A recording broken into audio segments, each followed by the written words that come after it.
Hello, everyone.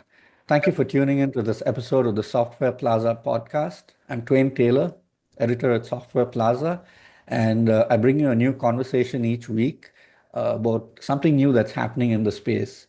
And there's so much new happening all the time that we've done so many episodes. We've been at this now for, I think, about 3 years now.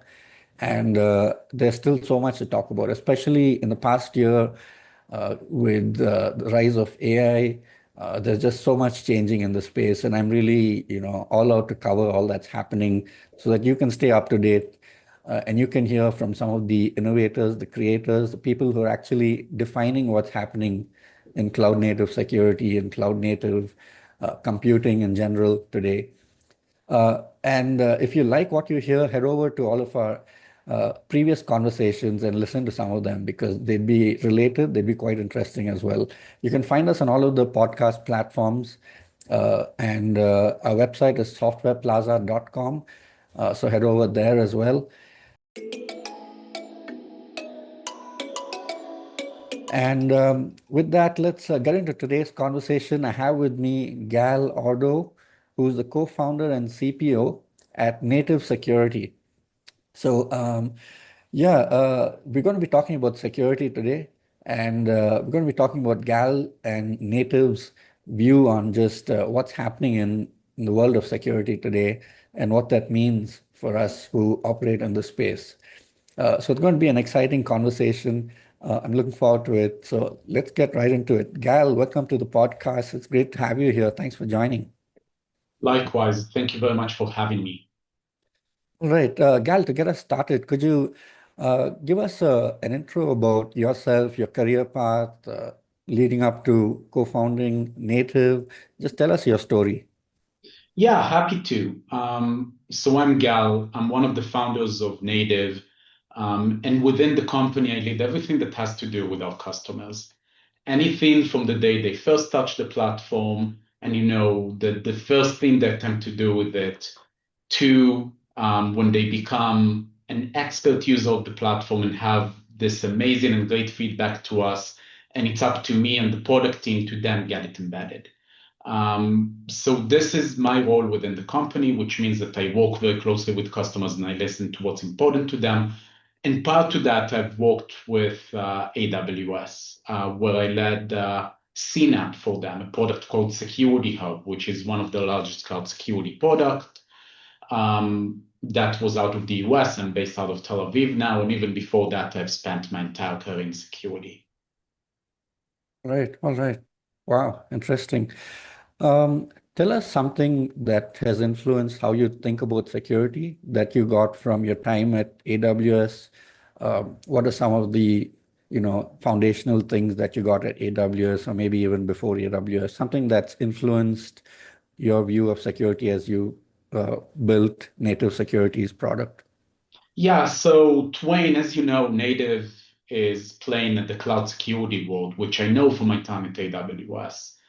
And really, one of the things that I became aware of during my time there, also somewhat before and especially now, is how the focus really should be on secure by design, on designing Okay. securely, on making sure that, the bad stuff can never happen in the first place.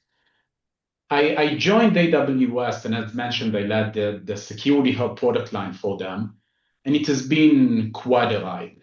And even a month into my role at AWS, I got to meet CISOs of Fortune 100 companies in person for executive Hmm. briefings. And Hmm. my first briefing is especially memorable to me. Um, Okay.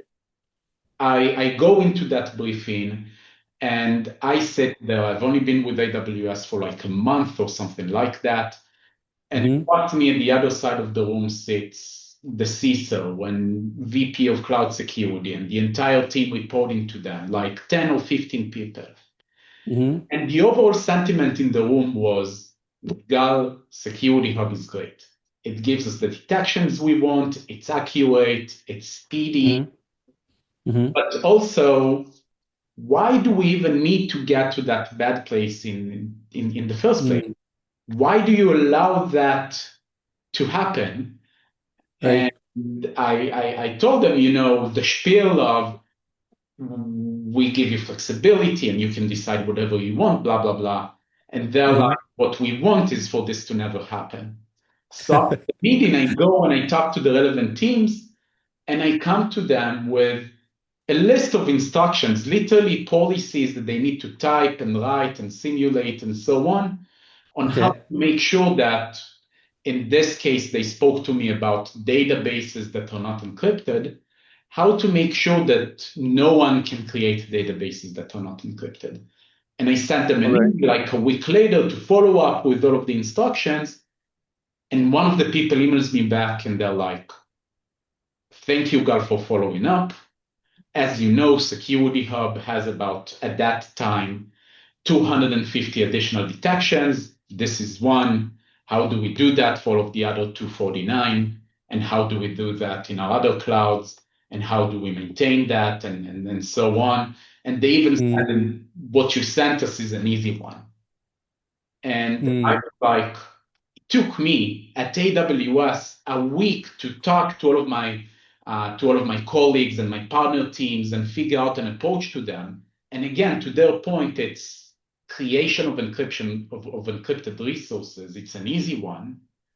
mm-hmm. That's not what they want. They want secure by design. How do we help them get there?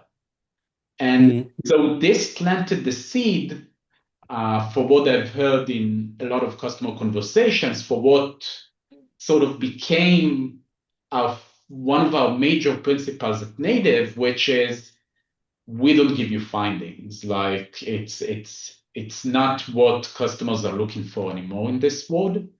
We give mm-hmm. you actionable architecture and capability to actually go and manage your cloud and so on. All right. All right. Wow. Yeah. Yeah. Yeah. Yeah. That's quite foundational, I think. And it sounds like a smart way to do security. But I'm sure for a lot of people who worked in security for a while, they probably heard this before, but then it's harder in practice, is what a lot of people feel, and that's what I'm hoping to kind of get from you at the end of today's podcast about just the approach you take and how you make this possible, because that's where really, when rubber hits the road, is when it really matters. Can you actually make it easy to prevent incidents from even happening in the first place, and just your approach to that? That's what I want to really dive into. If you want to add a follow-up comment related to what I just said, feel free to. If not, I would like to get into our topic for today, which is kind of centering around this concept of the post-Mythos world. And Mythos is one of the models from Anthropic. And I'd like for you to tell us a bit more about what that means for security.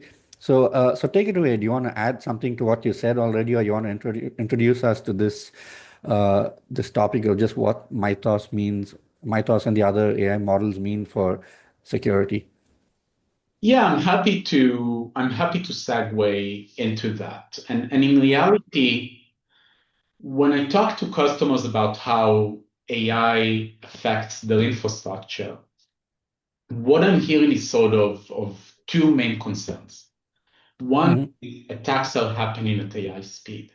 And that's definitely the Mythos and the other models where attacks are happening faster. There are also more zero-day vulnerabilities and whatnot that models discover even before detection tools. So you cannot rely on those detection tools for an mm-hmm, active security program, especially because you would need to, once they flag stuff, it might be too late. The other sort of pillar when it comes to how AI is affecting security is the fact that AI is becoming a building blocks for engineers. You see mm-hmm, them going and building applications that leverage different AI models, or building, with coding agents that go and do stuff on their behalf. And you need to make sure that the use of all of those is done securely, that those AI applications cannot go and train on sensitive customer data, or that the agents cannot go and accidentally delete something And I hear that this sort of second pillar is as worrisome to customers as the first pillar. Luckily, the sort of answer, or rather the answer, in my opinion, is similar to both of these pillars, which is secure by design. Don't let the bad things happen. When you think about how to architect an environment that is secure by design, first of all, you're going to get less relevant findings and your attack surface is going to be reduced. And the likelihood of you being attacked by a Mythos model is significantly reduced.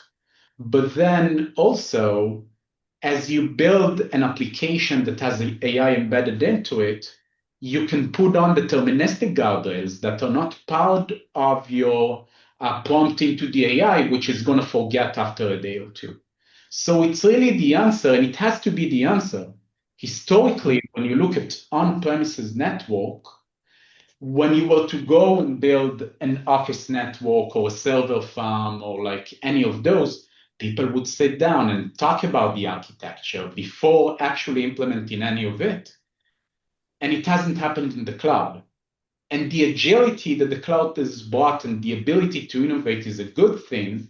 But now we are at the point where people don't actually have to give up on that agility for security, but still be secure by design. This is what we are advocating for at Native. Okay, okay. Yeah, I like how you come back to that core idea of security by design. And I really wanted to, get into the details of what it means. Before that, a follow-up question to what you just said about how attacks are much faster today. Could you define that for us? How fast are real attacks happening today? What do you see as you speak to customers, as you see incidents in real time? Could you define what fast actually is? And at the same time, on the other hand, remediating or responding to these attacks, how slow are they? What's the difference between the attack and the response? Give us put some numbers to it. So, when I just joined Amazon, it was almost 4 years ago. One of the Hmm. discussions we had at the time is if doing a detection every 24 hours is enough. And Hmm. there were people in the room who said, yes, it is enough because it takes attackers, days or weeks to identify something. By the way, I'm glad we did not go with that approach because it Hmm. became lower and lower and lower very quickly to the Hmm. extent that if you were to talk to me about a year ago, we would say, hey, the mean time for an attack to happen is like a few minutes after a finding is surfaced. Okay. We are at the age where it's how to respond for something within minutes, but we are at the age where even minutes could be luxury because with multi-server models, the perhaps number one risk is that Mythos is going to find a new vulnerability or new misconfiguration that your detection tool is not even aware of and cannot find. And at that point, we're starting to talk about a negative time for an attack because you're being attacked before you're even knowing about something.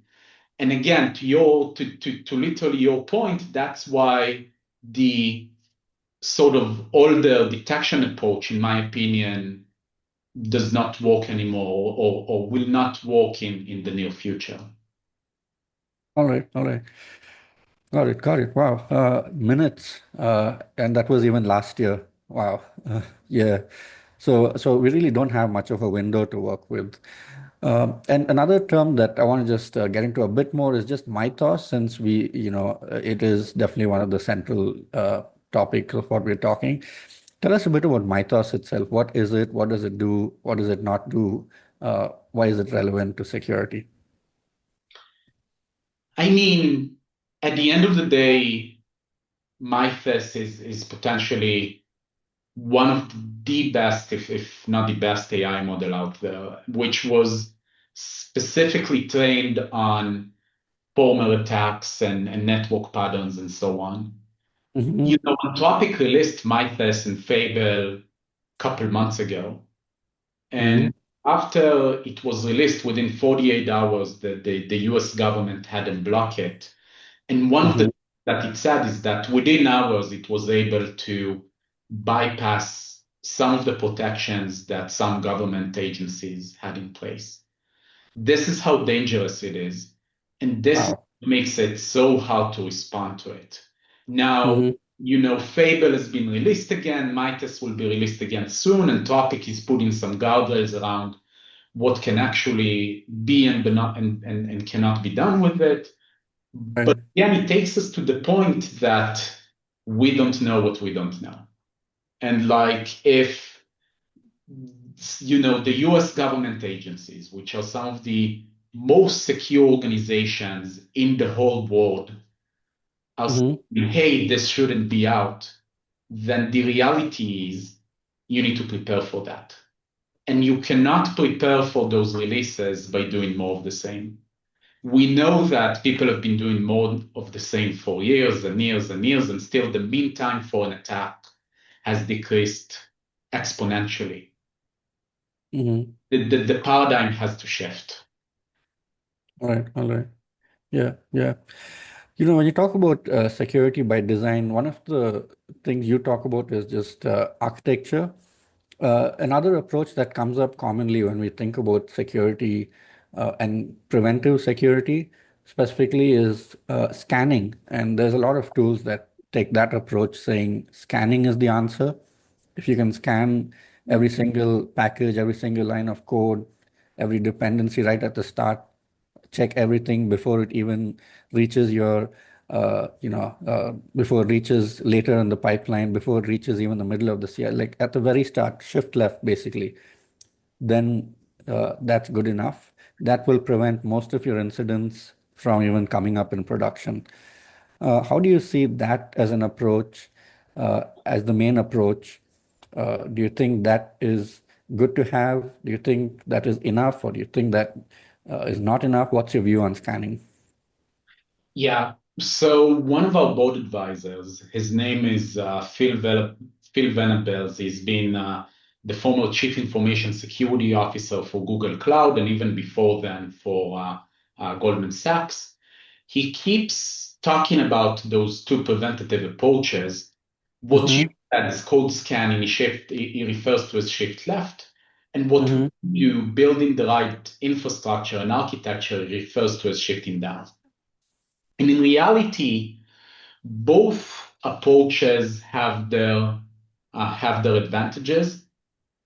I'm a firm believer that if you can only do one, shift down is the right one, and I'll explain shortly why. But in Okay. reality, because both have advantages, what I would recommend to the most regulated financial institutions and so on is to do both. When you shift Mm-hmm. down into the infrastructure, you literally define what can and cannot be done. One of the examples that I like using is, for example, production can never communicate with non-production. Two completely separate environments that can never be communicated, that can never be connected to one another. When you look at how you would do this with shift left, the reality is that you cannot, because shift left, scanning the code, focuses on the individual resources that you create. When you focus on the individual resources that you create, production probably has hundreds or thousands of resources. Non-production probably has hundreds or thousands of resources. And then you need to look at all of the different connectivity patterns between them. Take 1,000, multiply that by 1,000, you get to millions. Millions of connectivity patterns that your code would have to scan for. This Mm-hmm. is obviously unmanageable. And therefore, the only way to manage this is within the infrastructure, which can say for certainty what can and cannot happen. And this is why I think in the long term, shift down is the better approach. That being said, shift left has its advantages. It's closer to the developer. If things are going to fail, developers are going to know about it earlier. So we are trying to tackle that with some compensating product features. But regardless, when you look at the Venn diagram of what shift left can enforce and what shift down can enforce, and the supporting capabilities and the experiences and so on, The Venn diagram has some intersection, but it's not full. And I would encourage everyone to go for shift down because this is the only place, the only real authoritative place, the only place where everything that goes in is enforced. With shift left, it depends on the pipeline and what you install and what you decide to enforce and so on. Whereas with Mhm. shift down, it's truly within the architecture and how things can be done. Okay, okay. Interesting. All right.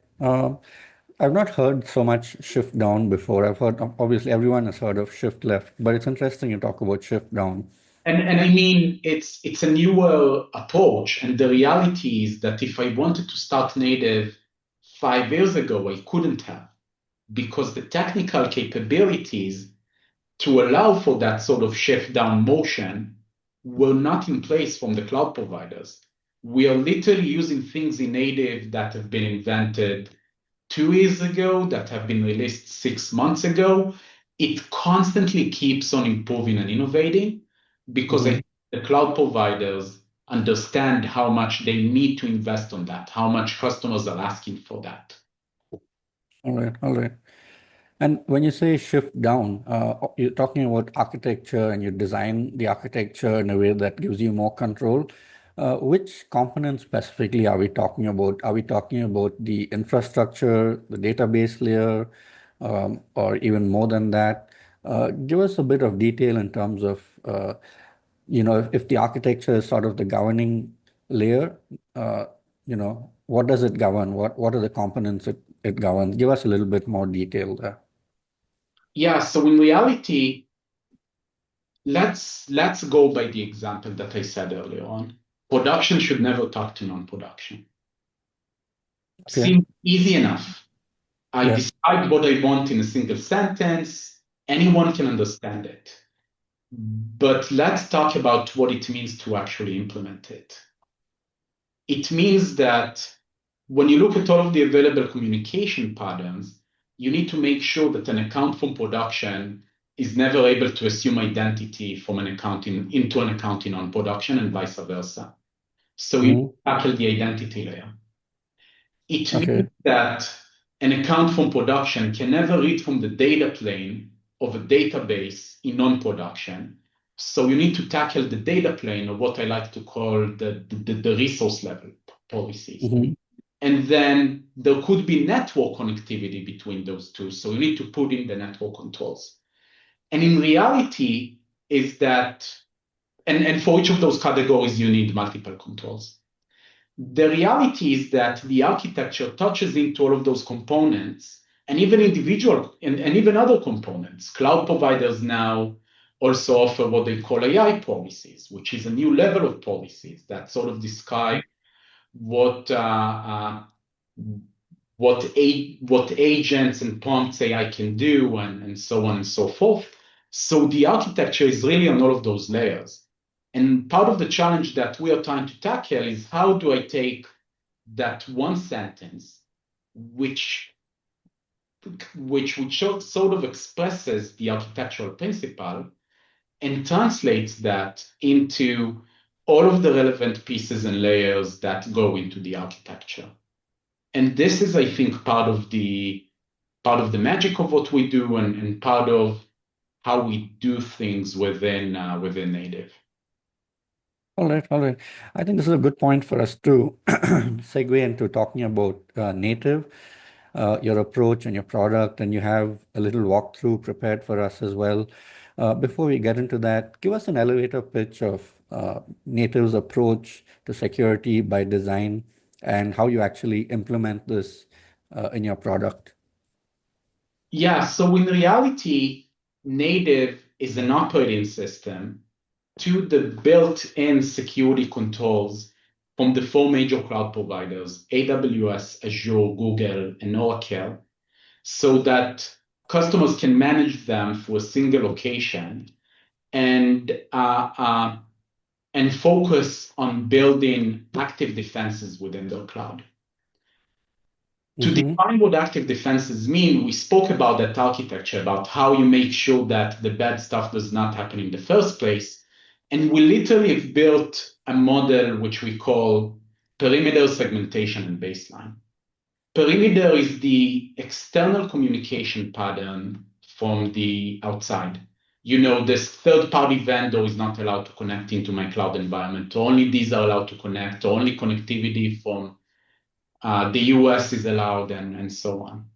The segmentation is exactly that production to non-production and defining all of the different environments within.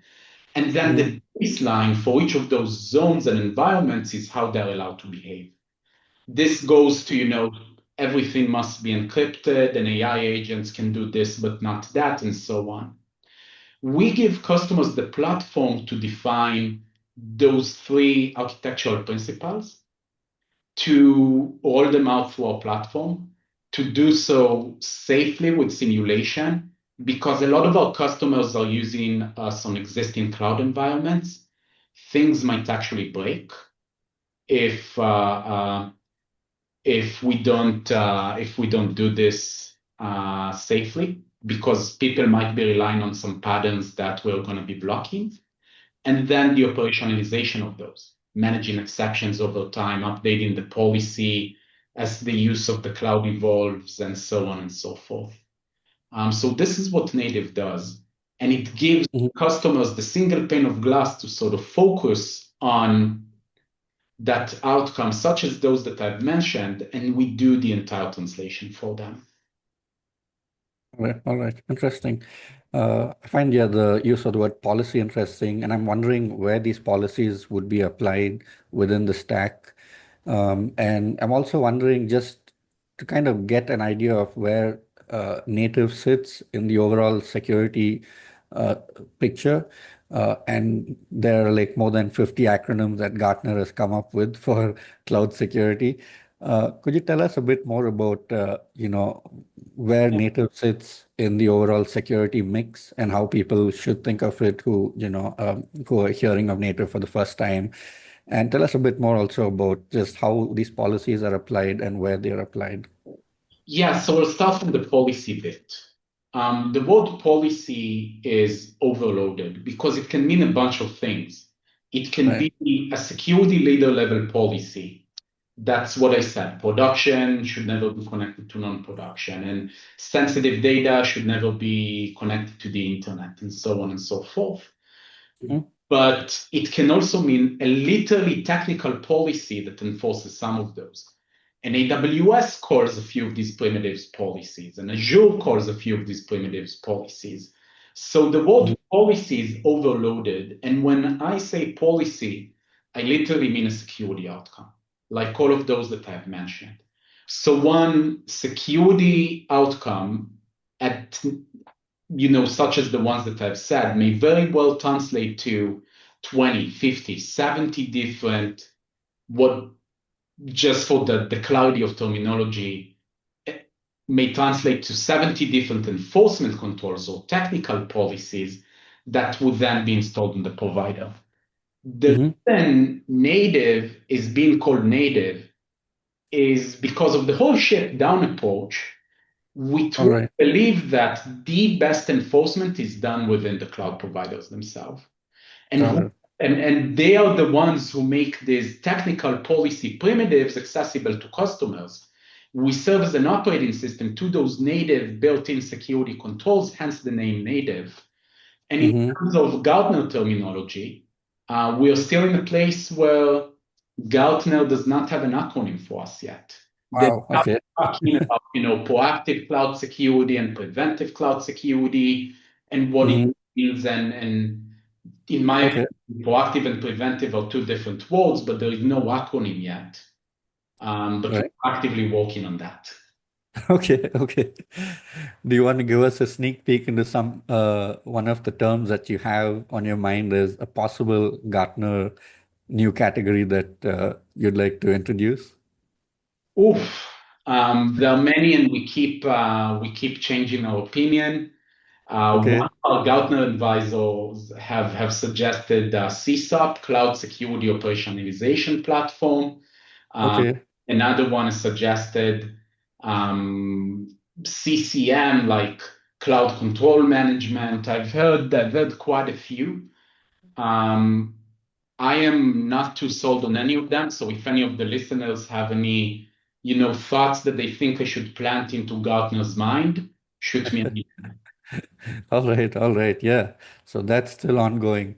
All right, it's demo time. I'm curious to just see the walkthrough you have prepared for us. Curious to see what native looks like in action. Yeah, so what I'm going to be focusing on is how native actually works. Okay. Um, and really, I've said earlier on that native is that native serves as an operating system to those built-in security capabilities, and this is Hmm. exactly this part. Like, Okay. these are just examples, and you can see that I list like 20 different control types, and then we support more, and the list evolves every day. But you can also see that there is a lot more to native than just these controls. I don't take, for example, an Amazon SCP and just allow customers to optimize it. I focus on the architecture and on the same security principles that we spoke of, which is why when a customer first connects to native, we we connect to their cloud environments, and we build an architectural model of their existing cloud providers, of their cloud environments, what's production and what's non-production, and what are the effective policies for connectivity between them, and how they use the cloud, and what are the different third-party and first-party actors that are accessing. So, an AI agent doing this, and a third-party vendor doing that, and so on. And we use that to actually build an architectural map that says these are all of the relevant connectivity and goes and highlights to customers potential ways and mechanisms of removing of updating those connections, of elevating themselves to that architecture. In parallel, beside the visual architecture that we would present to customers, we also give them an interface where they can go and speak about security outcomes the same way that I've spoken about them earlier on, and literally put in that sentence to tell us, this is what I want to implement. So really two options, natural language or by the architecture diagram, and all of those would go into a processing engine. And this is where, before even rolling these out, we would go and we would simulate the impact. It's one thing to say production to non-production should never should never be connected to one another. But if it Hmm. already happens and there is some process within the cloud that relies on that, then once you put in this guardrail, the result is going to be downtime for the business. So we don't want that. So we give customers the visibility into potential impact. And then Hmm. once they give us the all clear, we actually go and we deploy these policies into the cloud. Now, it's not one and done. After you have the policy, you need to update it. It could be for several reasons. It could be that how you use the cloud has changed, or your business requirements from a policy has changed. But it could also be that tomorrow there is a new pattern that you need to protect against from the cloud Hmm. provider itself that could require an update to the policy. Hmm. You need to communicate the impact to stakeholders. For example, hey, you've been blocked by this guardrail that does this and that. You need to give it to those developers to make sure that they're clear on why they're being blocked and the impact of everything that was installed. And you need to allow for exceptions management. You need to have drift detection in case someone goes into the cloud and deletes the policy, the technical policy. There is a change to your actual protection, and then all of this is a cycle. After you place a new guardrail, the architecture layout gets updated, or someone has made a change to your cloud environment, and we go from there to literally give customers a product where they can actively and continuously manage their cloud architecture. Hmm. Wow. Okay. Fascinating. That is a lot of steps actually that you just demoed for us. And there's a lot that the product does. How long does it take for a person to go through each step? Are there approvals needed at different stages? What's it like actually using native and going through this entire flow? How long does it take?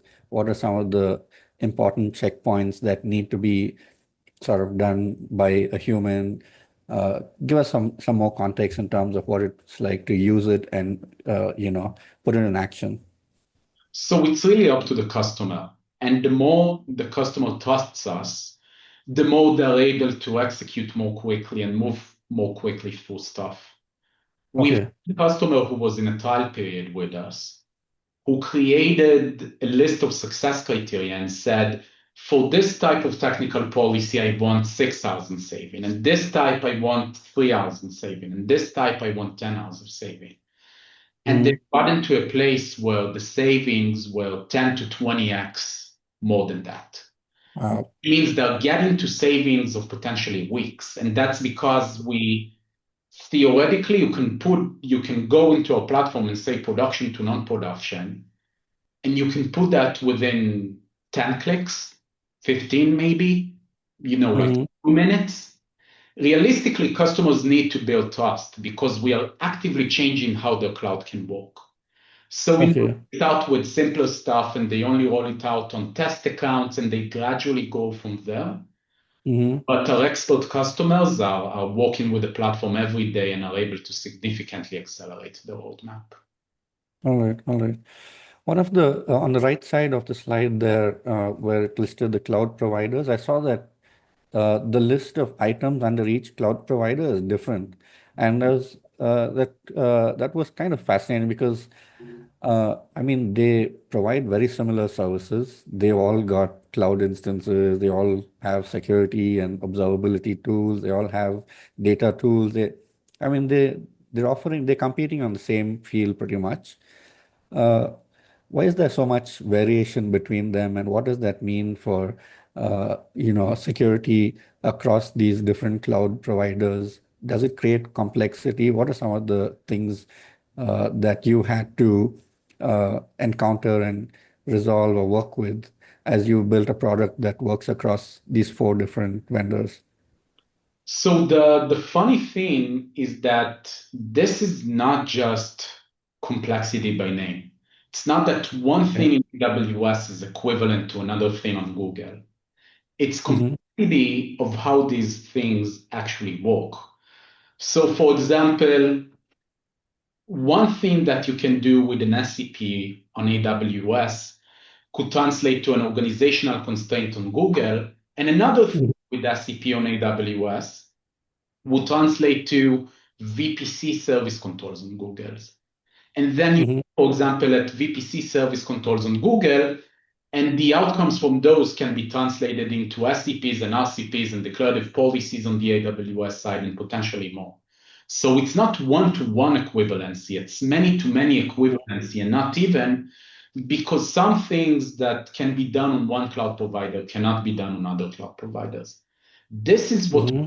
makes it so complicated to large enterprises, especially because the vast majority of large enterprises today have some level of multi-cloud footprint. So this is Mm-hmm. what makes it so complex, and it's part of our job to go and abstract that. So depending on what the customer says, they get this control versus that control, and so on. So you probably actively try to abstract away the differences so that you present a uniform layer across the different platforms. Is that your approach? Yeah, this is exactly the point, really. Like those customers being able to go in and talk about the security outcome, not in cloud language, but in plain English. Mm, We do the translation, and because what holds and what they care about is the English, we also help them do the updates to those. And if something changes on the cloud, then maintain it over time and not just focus on the technical control, but rather on the outcome they would like to achieve. yeah, yeah. Have you ever wanted to get these four cloud providers in the same room and tell them, hey guys, just stop naming things like this. Just stop building things that are different I for this. mean, I feel like I'm sort of this connective tissue. I set with a leader from one of the cloud providers, just a few weeks ago, and he told me, "Hey, based on your experience from the other cloud providers, what is it that we do well and not well?" So they are keen to learn from each other, and I feel like Hmm. security and those primitives are sort of the key building blocks for them because they Hmm. honestly realize that if they don't have them available, they're going to lose customers. Hmm. So it's key and it's crucial for them. But because they work differently in each cloud, it's part, not all, but part of the value that we offer customers. All right, all right. Some people using these platforms, they go quite deep in them. Let's say they call themselves an AWS shop and they're all in AWS. And so they probably place a lot of trust in AWS's Mhm. philosophy and approach and, diehards. And they probably have implemented a lot of the security tooling from AWS itself. And they probably think that's good enough. And they probably think they're happy with it. What would you say to someone like that who thinks they're fine, but I don't know, maybe they face incidents that are related to the lack of things that the AWS security tools that they can't do, but they may not be as aware of it. Have you come across those stories of people that were just restricting themselves to the cloud vendors' approach and security tooling and were missing out on stuff? And then uh, does native offer more than that? Tell us a bit about some of the things you've seen related to this. One of the things that I kept telling my colleagues at AWS, even before starting native, while working at AWS, was Hmm. that if done right, AWS should have the utmost competitive advantage to secure AWS. And Hmm. likewise for Azure, likewise for Google, likewise Okay. for Oracle. I still believe in that. That's why we opened native as a company. Hmm. Started native with the vision 2 years ago, more than 2 years ago, of being Hmm. an operating system to those security capabilities. We first asked ourselves, what is it that they're doing the best? And because these capabilities are built into the infrastructure, as funny as I say, it's not the API monitoring that anyone from outside can do. It's about managing the infrastructure and managing the architecture, which is how we got to that secure by design idea. So the providers are the only one which can deliver for that. And each provider has its own limitations. And this is on us native to make sure that they're properly communicated to the customers. But even for customers or single cloud shops, I hear that these projects to build their architecture, to place preventive controls, take long times. Just AWS has a blog post series called Data Perimeter, which is six Hmm. blogs, each of them, when you print them, 10 pages, and they sent into a Git of policies with like hundreds of different technical policy documents. I think this can be done easier. That's why we started native, and that's why I believe that while there is value to be had for multi-cloud, even single Hmm. cloud shops can benefit from us. All right, all right. Interesting. Wow. Yeah, that's pretty cool that you got into even that detail. We're almost out of time though. Last couple of questions before we wrap. What's a recent, update or feature that you've released or that you're working on that you're excited about that you'd like to mention?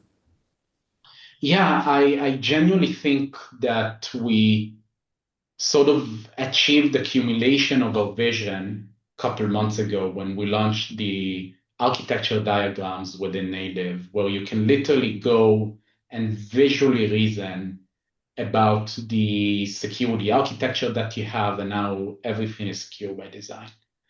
For Hmm. those Hmm. listening, if you're interested, I encourage you to go into our website. Our homepage literally has an example of those architecture diagrams and what they look like and what they might look like in your environment. All And I right. think this is something that we are constantly working on to make sure it's as accurate as possible, as flexible as possible for our customers. All right, all right. Wow, that's a great takeaway from this conversation. So, if you're interested in exploring any of this, head over to Native Security's website. and check out these architecture diagrams. Sounds very interesting. The last question for you, Gal, as you look ahead in the next year or so, things are moving really fast. What are you keeping your eye on? What excites you in this space? Where do you see the puck moving, so to say, in security? Yeah. I will take us back to something that I said very early in the episode of this podcast, which is in most other security segments, you architect first, then you implement. Now, Mm-hmm. cloud is already in implementation phases. You cannot take this back. But I think in a year or two from today, we are going to get to a place where this secure by design architecture is going to be a must have. And then Mm-hmm. native and the category in which we're going to be is going to be the first product that that customers get for their cloud security, even before CSPM or CNAP. So I think there would be a shift in the market from that perspective. All right. Interesting. I like how you're laser focused on security by design and that you keep coming back to that foundation. I find that really interesting and quite clarifying. It is quite a change from otherwise the bunch of jargon we generally tend to deal with. Um, that was a fascinating conversation with you, Gal. Thanks so much for joining us today. It was really insightful conversation on all things cloud security, and we dove into a lot of details. Just a lot to dig into here. So thanks for joining and sharing so generously. Thank you for having me, Twain. It was a pleasure. All right. And thanks to all of our listeners and viewers as well for tuning in. We hope you enjoyed this conversation as much as we did discussing. Go and check out what Native is up to. Check out the architecture diagrams that Gal just mentioned a couple of minutes ago. That'd be a great takeaway from this conversation if you're interested in learning more. Reach out to Gal on LinkedIn or elsewhere if you want to get in touch with him about some of the ideas he mentioned. And subscribe to the podcast from wherever you're watching, YouTube, Spotify, or wherever, because we want to bring you some of these in-depth conversations every week. So if you like this, hit subscribe and stay tuned. And with that, we'll see you on the next episode. Bye bye.